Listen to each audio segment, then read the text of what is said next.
Hello and welcome to yet another episode of Man Buns and Jesus, where neither one of us has our hair in a bun. My name is Pastor Ben Olschlager, pastor at Good Shepherd Lutheran Church here in Lake Orion, Michigan. And that attractive man on the other side of my screen is Josh Laborious, pastor of Eastvale Lutheran Church, right? So close. Edgewater Dang it. Lutheran Church in Edgewater Lutheran Church, Eastvale. Eastvale, California. I keep getting those And my backwards. hair is now up in a bun. So His hair is now up in a bun. I have no hair tie, so that's not happening on my end. I have Uh, liturgically colored hair ties for the season of Lent. Same. Look at Uh, that. um, Josh, what are we talking about today? Today we are talking about small groups, which if you've been in the church for any length of time, you've had some sort of interaction with either being in a small group or maybe being pressured to be in a small group or being told that small groups are stupid. Um, and they get branded all sorts of different, I've heard them called life groups. I've been trying to maybe call them something along the lines of community groups. Some people just call them groups. It's small groups. It's House churches. I've heard that term applied to a small group. yeah. Christ care groups is another one I've heard. Although I Mhm. think that's like a specific brand, maybe. Anyway, so we're going to talk about small groups and more specifically, um, we're going to talk about kind of the value of them when they are done well, and some of the things that people mess up a lot with small groups. Um, and I didn't tell Ben any of this, but this is something that like I've put a lot of thought into. I'm actually thinking of making this a pretty serious part of my dissertation eventually. Um, like this is something I think that it is a really important part of ministry in the church today. But I think, especially in Lutheran churches, I think a lot of pastors get frustrated that it doesn't work like they want it to work, and they kind of just bail on it. Um, so just a couple of to kick us off. Here are some of the benefits I see of having a well organized small group system. Mhm. And the first is that you have people regularly in the Word in a way that does not require more time commitment from your pastor, right? Because in a small group, except for the one I am part of, I am not teaching, I am not leading. I mean, I'm providing materials for, but that's very much a multiplication of efforts, right? If I want write a single Bible study series, I have now like I can use that for five different groups, right?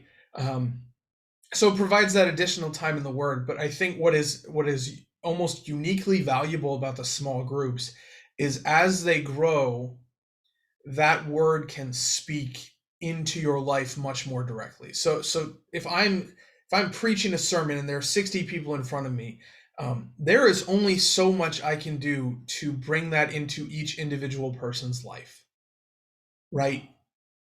Because that's 60 different people with 60 different lives that have 60 different needs. Um, Maybe not 60 different everything, okay, but there's a lot of diversity there. Whereas if you're sitting in a group of like 8 people and you're talking about a passage from James or Matthew or whatever, and those 8 people are familiar with their life, with each other's lives, you can have a conversation about how does this actually apply to me as an individual, to my life specifically. um, so that's kind of more of like the benefit to kind of our faith and how we apply to our faith. But what's actually, I think, maybe even more valuable about small groups is it's giving you a more relationally based Christian community. You have people, if you show up to small, like if you show up to church and you're worshiping with 100 people, it's not always super appropriate for you to say, I've had a really bad week, I need everybody to stop and pray for me. But if you show up at small group and you've had a really tough week, that's a perfect place for you to say, guys, I'm really struggling right now. Can we pray? So it gives you that smaller community space where you can be lifted up in prayer, where you can be supported, where you can have those Christian friendships that are so important, that are so critical, that maybe are tougher uh, to really carry out in a larger setting. So Mhm. those are some of the benefits I see just right off the top for small group ministry. What do you think, Ben? Am I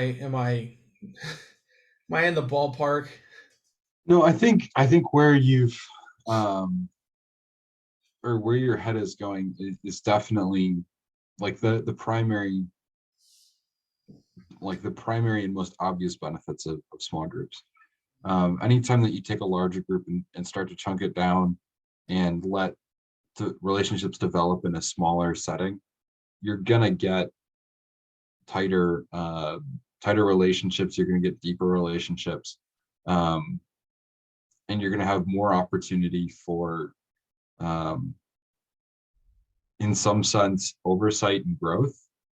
Um, I mean, that's why traditionally a lot of the Lutheran Church Missouri Synod churches, which we are a part of, have assigned elders to a portion of the congregation, right?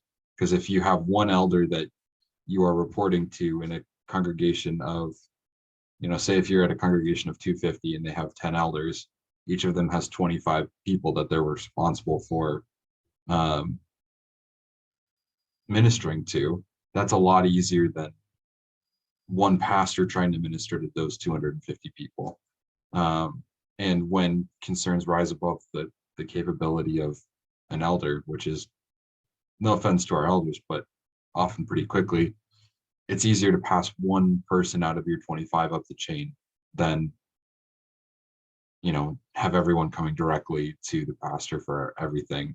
Um, and so there's definitely some of that, even historically, in terms of the benefits of shrinking things there. Um, I think something that was really interesting in the way that you introduced this topic that I think I would be interested in hearing more on of your opinions on, though, is you noted that, especially in our Lutheran tradition, um, when we introduce small groups, more often than not, pastors end up frustrated with the way that they're going. What do you think some of the things that drive that are? So I think a big one. First of all, I think a big one is that pastors have maybe higher expectations than are warranted. Like they say, "Oh man, I got this new curriculum. I have this 40 days challenge or whatever. I'm gonna put people into small groups, and then they're all gonna be in small groups, and it's gonna be a well-oiled machine, and it's gonna just work." That's not okay. If you've ever worked with people, you know that's not how this works, right? Um, I think a lot of times that's part of it is pastors want to see, I drop someone to a group and it just works. And then they kind of want to like set it and forget it. And it's not, and there's some frustration when, it doesn't work like that. I think some Yeah. other frustration is maybe you get a lot of traction with a big thing. Like I know a lot of churches for Lent are doing one of the 40-day challenges. There's the Mhm. red letter challenge. There's the being challenge. There's the forgiving challenge. Um, I've only done the red letter challenge. I have all three books. I mean, it's well done stuff, right? And the church gets really excited and everybody gets in a group. And then after that 40 days, they all stop and pastors are like, what the heck? Because everybody was so excited about the curriculum and not necessarily really about the group. So I think that's Yeah. probably a lot of frustration. Probably like that I think is from a best construction kind of perspective. There's probably also some frustration that when there's a small group, you lose some control as pastor, Mhm. right? Because people are having faith discussions not that aren't involving you. Um, Mhm.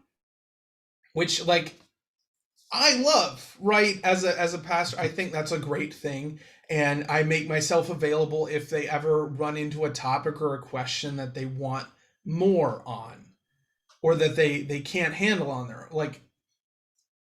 But I guess like, if I can see someone who maybe is more insecure, being concerned that they're gonna think they can do this all on their own and they don't need me, whatever. To which my response is like, the number one fear in this country is public speaking. The fact that you can preach right there, you're indispensable. Um, um, so I think that's probably where a lot of the frustration comes from. Um, but also just I feel like almost every step along the way there are opportunities for frustration if you go about it the Poorly. wrong way, Yeah. right? Yeah. Yeah, which is Yeah. unfortunate because then people get burned, right?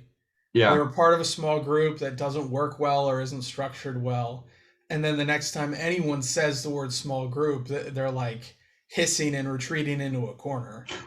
So Uh, yeah. I just as you were talking there, I think it's you mentioned the maybe knee-jerk reaction or the desire to just program every element of a small group. Um, and I think back to a joke that kind of circulated around our friend group in the seminary, and that there's no such thing as a good, highly structured program. Um, like highly structured, inflexible program, because no two contexts are the same, right? So if something works perfectly at Edgewater, it's probably going to work poorly here, um, yeah, because we have two different congregations. I think what we have to be willing to do, as like, I have an interest in, I we have what I would say is small group success at Edgewater. Hmm. After last Sunday, I have 58 members who are considered active, which means that they attend over 50% of worship services. I have 40 people in small groups. Like, that's what, 75%? No, 66%. Little, yeah. 66, 67%. Like, that for a Lutheran church is an astronomical number. Hmm. And I have some interest in saying, well, is there a way that can this success be duplicated elsewhere? Hmm. I have some interest in that. At very least curiosity, but I have friends. We both have friends coming out of the seminary, and they show up at their new place, and their task is small group ministry. And they're like, "Hey, new seminarian, get this done. Figure out this problem that no one's been able to solve for Hmm. decades." Um, so I have some, like, what can we take away from what Edgewater has done that would actually be robust in different circumstances? And I think you're 100% right. You're not looking for a structure. You're not looking for a way to do it. I think what you can pull, what you can say, this what does successful small group ministry take? I think you can pull out principles, and then you apply those principles to your context. So Hmm. some of the things that I have done here that have been really well received. Which, to be fair, I've been here for, it's about to be 8 months, and Hmm. typically the timeline for a small group is they typically last 9 months. So, like, this success could all just collapse, and I'm acknowledging that is a possibility. I don't see that when I talk to these members of the groups, when I talk to the leaders. There's no intention of like, oh, we're gonna call it soon. Hmm. But there are a couple things I did that I think no matter what your context is, no matter what you have to end up using, um, they would help ministry be more successful. So the very first thing I did is I haven't slotted anyone in a group at all. I identified my leader, and I think this was probably 2 weeks after I was here. I identified. I started off with two women who right off the bat I was like, these ladies have it. They can lead, they can organize, whatever. And I reached out and I said, I would like you to do this. I would like you to do a small group kind of thing. Invite your friends, right? Pick your, and I said, just reach out to people that you have a relationship with already and say, hey, do you guys want to get together once a week? And I think like that starting principle is you're building on relationships that already exist. Mhm. Right? Which makes a big difference, because if you're going to hang out with your friends, that's a lot different from, oh, I'm going to a Bible study with 7 people I don't know. So I Yeah. think that's a good principle. Another one is our size. If a group reaches between 8 to 10 people, I we don't close it off, but we kind of we don't necessarily make it available for more people to join, Mhm. because the bigger a group gets, the easier it is to skip group because you feel like you won't be missed, the less you can engage Yeah. with conversation, all that sort of stuff. So kind of limiting the size and making a promise and a commitment to the leaders. I will never pull anyone out of their group. Mhm. If I need to make a small group, I'm not going to go to an existing small group and say, hey, I need to take your leader. I need to take this strong leader. Like that's antithesis to the community we're trying to create. So, which I think like that's a well documented strategy. You build a group until it gets big and then you split it, and it's like you're just going to split these relationships that have been building forever long. Like this is counterproductive to the community you're trying to build. Mhm. Um, and then the last thing that I've noticed that I think makes a huge difference is I point blank told them, do not do a Bible study every week. Once a month, go out and just hang out. The young adult group that I'm a part of, we've gone to a basketball game. We've gone to we intended to go bowling, and then we found out that apparently bowling's the only thing to do on Sunday nights in Norco, California, and there was an hour and a half long wait to get a lane. So we got ice cream instead. Um, we have one group, they did a Christmas party. They went to an apple orchard. Um, because these communities shouldn't just be about head knowledge and getting into your word. That's a good thing, certainly, but you're also concerned with the relationships. So just and like we have one, my wife's part of a ladies group, um and I think their last social thing was they just showed up at the same house they always meet at, but they just sat and talked for a couple hours. Now, like, my wife didn't get home until like 10 o'clock at night that night, because they were just sitting talking about life, because you're building those relationships, and which is such a critical part of that. Mhm. And none of that is a structure, right? The curriculum for my groups, I just told them, tell me what you want to study, and I'll either find you a curriculum or I'll write you a curriculum. Um, it's the curriculum, whatever you want to use. I would actually encourage you, don't use something that's super hyped up, because then people are going to get more excited about the curriculum than the group. It's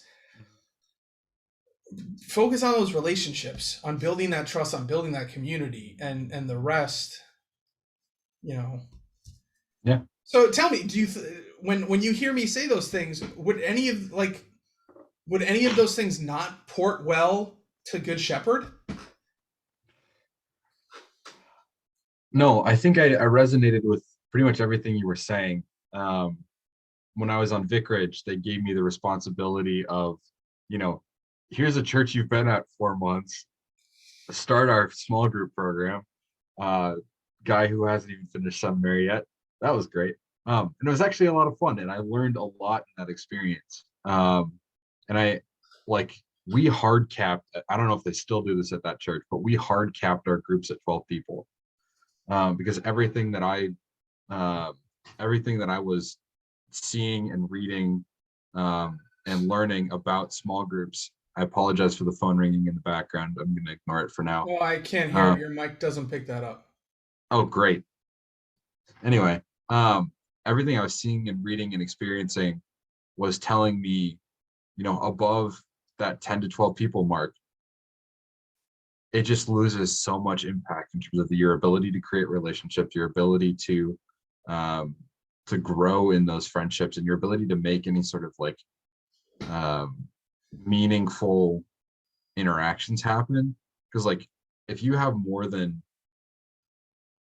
10, 12 people in a group and somebody is in need of some law from whoever is in the leadership of that group,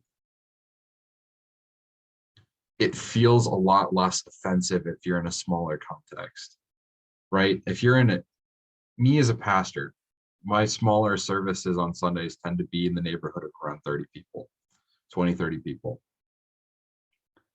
In that size group, if I called out one particular person for their sin in front of the congregation, that wouldn't go well. They But when probably our wouldn't be council mad. meets, yeah, they probably would. But in our council meetings, if when there's 8 to 10 people there, if somebody's acting out of order and I called them out on their, anger or whatever, um, that might land not necessarily well, but it might land in an appropriate and positive way. Not positive in that it's going to immediately fix everything, but positive in like it might actually get them to reflect on what they're doing, right? And so you can kind of even just see practically that is a real thing that happens.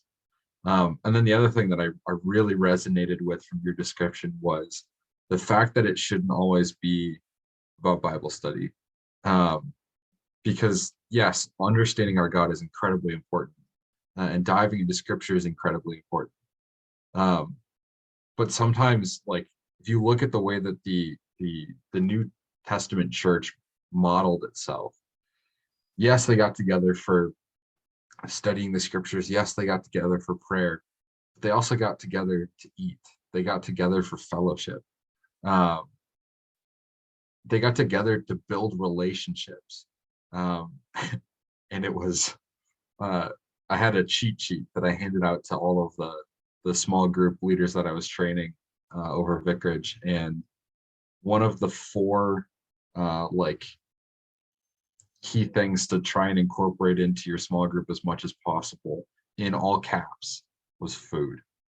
Um, because eating together is one of the like, how do I put this? It's something that's incredibly personal, and even to some extent like um, uh, I'm blanking on a word here, but like there's just a level of closeness to the to sharing a meal with someone that really can help grow and foster a relationship. And when the food is good, makes it even better too. So yeah, that's definitely where my head was going right off the bat. Um, and as I'm thinking about this though too, that you mentioned that you want to make yourself accessible as a pastor to your small group leaders, and like I think that's an incredibly important part of simultaneously being willing to step away and let people uh, take charge of those groups. Because like you said, we want to be able to take something off the pastor's plate in terms of some of that spiritual formation and care, but at the same time, that's an act of faith on the part of a pastor to uh, relinquish some of that control in the educational sphere of the congregation. So how do you balance those things in terms of the way that you communicate with your small groups, um, to ensure that they're doing things in a healthy way, in a faithful way, and to make sure that you're not causing division in your congregation. Because sometimes that can be a result of a small group. Is small group goes off, they lack oversight or they lack humility, and all of a sudden you have, either a group that is approaching the church in an incredibly political, using that in um, the like active sense. They try to run the church from their small group, or they just leave. So how do you deal with that? So I think the a big part of it is on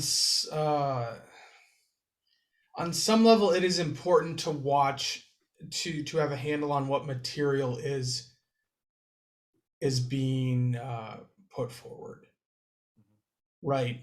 So the small groups here at Edgewater, I generate the materials, the Bible studies, the discussions, um, which gives me some level of direction, right? I wouldn't say control, because the discussion goes where the discussion goes, but it kind of like, I throw some leading questions in there, so I you can kind of support the right direction of thinking on some of this stuff. The other thing I haven't done yet, but I have an eye to start doing, um, is kind of rotating through the small groups and say to the leaders, hey, I'd like to come in and show up at your group for a week and just do kind of an ask the pastor kind of thing. Like, what questions do you have about faith, about the Bible, about anything? Like, shoot, I can't give you an answer to all of them, but I'll do my best. Um, and I think fundamental to all, kind of the second thing you were talking about kind of groups taking on an inappropriate life of their own. I think it really starts with, don't just forget about them, right? Continue to have a relationship with people in small groups, and especially with the leaders. Um, right? You are still their pastor. You are still responsible for like their spiritual formation, even if a lot of it's happening there. Mhm. Like, still, something I'm in the Pacific Southwest district, and one of the programs they do is they set you up with a one-on-one coach, which has been a really cool experience for me. Um, a lot of really cool things have come out of it, and one of them is every Monday I have, it's a task in Google, in my Google Calendar. Every Monday it reminds me to do this. I reach out to alphabetically the next person in my contact list, um, from the church, and I say, "Hey, you want to get coffee or dinner sometime this week?" Um, and I go and I grab coffee with them and their family, if they want to bring their family, and I just talk. I say, "Hey, how's life going? How's your family going? How's And I generally do ask. I say, how do you feel like your spiritual life's going? How are your personal devotions? How's that kind of stuff?" Um, because I do care about every single person in my congregation. If you're from Edgewater and you're hearing this, like, I do genuinely care about you. I genuinely care about your spiritual formation and you as a person. Um, so you want to ask, how do we make sure small groups don't become something they don't? Continue to be a pastor, I guess, would be my maybe somewhat flippant response. Mhm.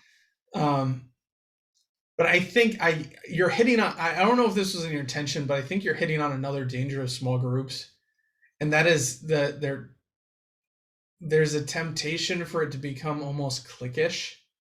Mhm. And I mean, that's a danger you have to watch out for. And if Mhm. necessary, maybe you need to show up to a small group in 1 week and apply a little bit of the law. Mhm.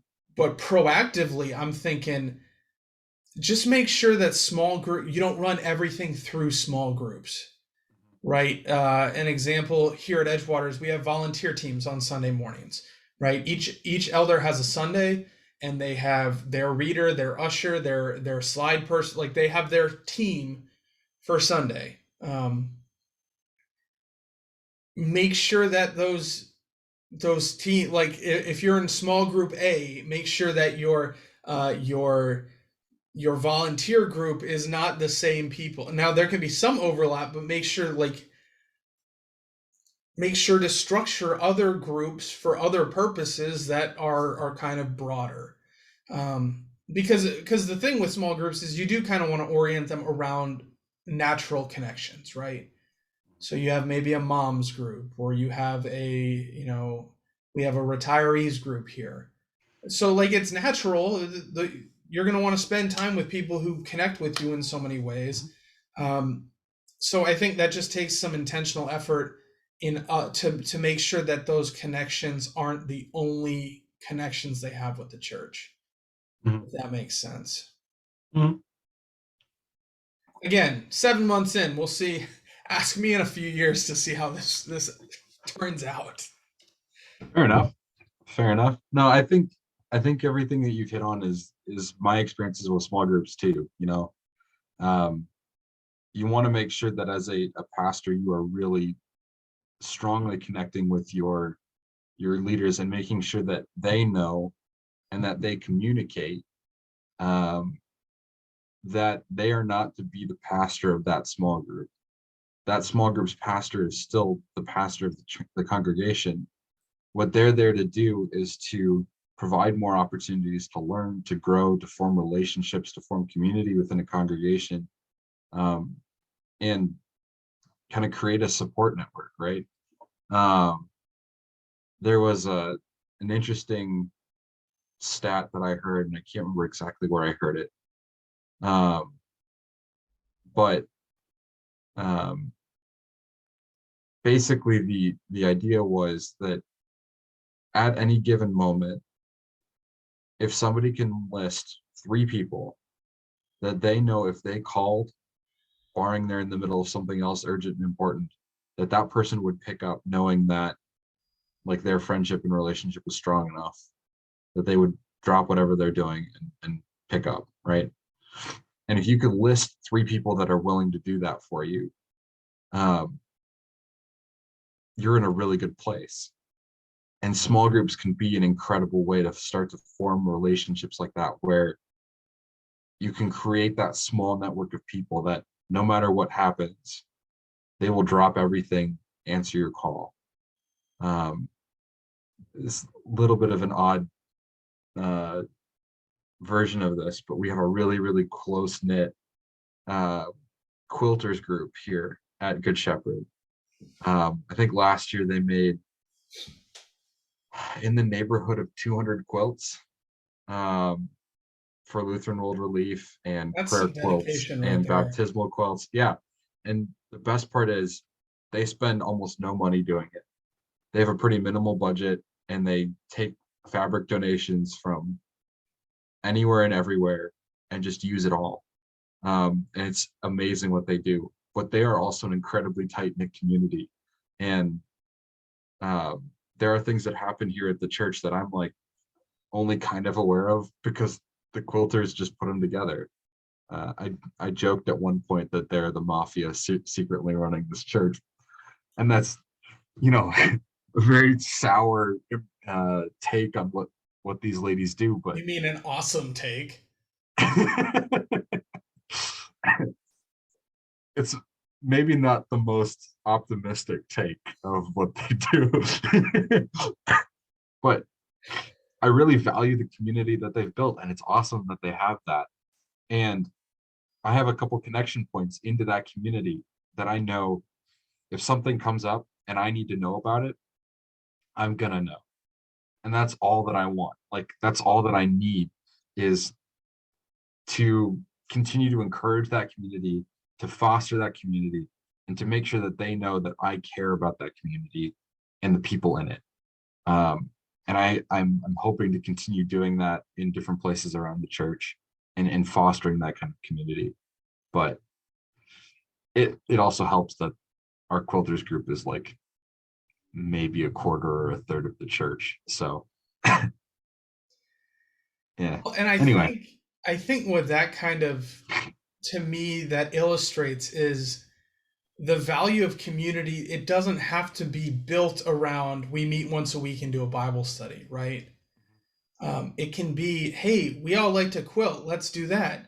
I have a guy. He has a bunch of dudes who like to smoke cigars. They go out on his cigar deck and smoke cigars. Like that's a small group community, right? At least on some level. And there's and I'll have to let you know how this goes because I have really high hopes for it. We're starting a small group here that they're just going to get together and watch sports. And I'm writing devotions for them during, halftime or period break or whatever Mhm. baseball has, if they have a season this year. Um, so that Hopefully. there's that Christian community, and there's an aspect of kind of we're reflecting on God's word at least a little bit, but they're just going to meet together and watch sports because some people that's how you want to build community. And honestly, that sounds pretty awesome to me. So Yeah. um, if you're listening to this, maybe you're one of our friends from seminary, maybe you've been tasked with small groups, kind of be open to this flexibility, maybe that it doesn't have to be a Bible study. And for some people, maybe that's not even effective, right? Like there's some people, if you say, hey, do you want to meet at this person's house once a week and do a Bible study? Their answer is going to be a hard no. That is not their comfort zone. They're not, hey, let's sit and discuss these deep things of God. That's not their table. But if you say, hey, you want to come hang out, watch sports, I'm going to read a devotion while we're there, but we're mostly just going to watch sports, that's a much lower threshold, right? That's a lot easier to say yes to. Mhm. Um, so, like, be willing to create that lower threshold, right? Yeah. Yeah. Those are I'm my with you. thoughts based on Those my almost sound 7 like months of takeaways. experience. Those almost sound like takeaways, Josh. Are we there yet? I think we're there. You want to go first, or do you Well, I want me think to you go just first? went first. Did I? Yeah. I guess if you missed that, to bring it all into one, have flexibility with your small groups, Hmm. with the content, with what they look like, with how they're composed. Hmm. Do what works. And I think for me, it's, as a pastor, if you are a pastor listening, don't forget to be a pastor to your small groups. And if you are a congregation member listening and your pastor is not being a pastor to your small groups, um, get on his case nicely at first. Uh, and then, Wait, hold yeah, on. I wouldn't even say get on his case nicely at first. no, Invite get him on to his go case get nicely at coffee or first. something. Well, yeah, you can do that too. Take the first step. Yeah, yeah. Um, Unless but you're unless I'm your pastor, then you just gotta wait until I get to your name. Sorry, guys. yeah. Anyway, um, yeah, just engage small group to pastor, pastor to small group, and um, make sure that those groups are a part of the church as much as they are a part of growing in life and community and fellowship and in faith. Amen. And for prayer ideas, just pray for the community. This, I guess, the sub communities at your church. Pray Mhm. that everybody would continue to grow in their discipleship. Mhm. Um, yeah. Yeah, and pray for all of the leaders of these different communities and groups in your church. Um, that can oftentimes be a hard job. Um, it can be a thankless job. Um, just lift them up and give them a thank you every once in a while. Amen. All right, brothers and sisters, go in peace. Serve the Lord. Thanks be to God.